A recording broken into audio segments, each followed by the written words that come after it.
Pernahkah Anda berjalan melalui hutan, lalu berpikir ke kebun Anda? Jadi, mengapa ada yang tumbuh dan tidak?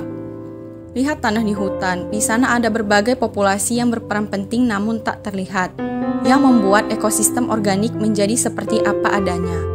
Mari luangkan waktu sejenak untuk menemukan dua hal penting bagi tanaman. Yang pertama adalah bakteri. Bakteri bertindak sebagai tempat penyimpanan cadangan makanan untuk tanaman. Bakteri adalah pengurai utama bahan organik di tanah, mengunci nutrisi di dekat akar tanaman. Ketika bakteri mati, nutrisi tersebut akan dilepaskan ke tanaman. Yang kedua adalah mikoriza. Jamur menguntungkan ini hidup bersimbiosis dengan akar tanaman. Akar menyediakan karbon yang dibutuhkan jamur untuk tumbuh dan jamur mengangkut air dan nutrisi di luar jangkauan akar. Terdengar bagus, bukan? Ada satu masalah besar, sebagai manusia kita memiliki kebiasaan buruk yang secara tidak sengaja menghancurkan segala sesuatu di sekitar kita, termasuk populasi di dalam ekosistem tanah. Nah, jika tanah adalah sumber kehidupan, maka tanah yang mati akan menciptakan masalah nyata. Ketika kehidupan di tanah yang berperan mencegah hal berbahaya dihilangkan, penyakit tanaman dan hama cenderung berkembang biak.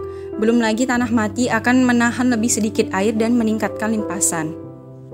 Intinya, ekosistem tanah yang mati sama dengan memperbanyak pekerjaan untuk Anda. Jadi, mengapa kita tidak membiarkan tanah membantu melakukannya untuk kita, agar kebun yang kamu miliki terlihat lebih hidup dan tidak terlalu merepotkan? Coba 4 hal berikut. 1. Berpikir secara organik. Gunakan tanah dan pupuk organik bersertifikat sebagai alternatif penggunaan bahan kimia. 2. Tanaman asli. Serangga tanaman dan mikroba tanah di daerahmu semuanya tumbuh secara bersama. Jadi, cara yang baik untuk membuat hormon terjaga adalah menggunakan tanaman yang cocok dengan kehidupan yang ada di bawahnya. 3. Strive for 5. US Composting Council merekomendasikan 5% bahan organik di dalam tanah untuk mendorong pertumbuhan mikroba dan memperbaiki struktur tanah. Jadi, saat menanam atau memperbaiki tempat tanammu, campurkan 1 sekop penuh tanah organik dengan 1 sekop penuh tanah asli. 4. 3 inci hemat 30%. Menambahkan lapisan 3 inci dari bahan organik kaya nutrisi di atas media tanam dapat membantu mempertahankan hingga 30% lebih banyak air, mengurangi penggunaan air, dan menghemat uang.